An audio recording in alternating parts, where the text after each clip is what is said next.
دونوں صورتیں یقین کی ہیں، کوئی اللہ کے لیے سب کچھ چھوڑ دیتا ہے اور کوئی اللہ پہ ہی سب کچھ چھوڑ دیتا ہے۔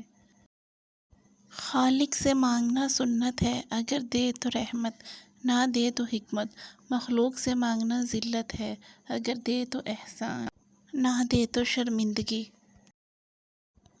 اگر زندگی کو ہمیشہ خوشیوں کے ساتھ گزارنا چاہتے ہو تو غم زدہ لوگوں کا غم سنا کرو، کبھی دکھی نہیں رہو گے۔ معافی مانگنا یہ ظاہر نہیں کرتا کہ آپ غلط اور دوسرا صحیح ہے، بلکہ یہ ظاہر کرتا ہے کہ آپ کے رشتے کی اہمیت آپ کی انا سے بڑھ کر ہے۔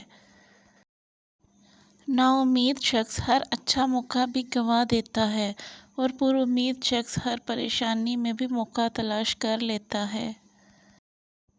بات پر نظر کرو کہ کیسے کہی، کہنے والے کو نہ دیکھو۔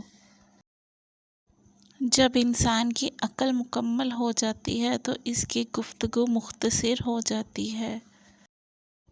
جب تمہیں خوشیاں ملنے لگیں تو تین چیزیں کبھی مت بھولنا: اللہ کو، اللہ کی مخلوق کو اور اپنی اوقات کو۔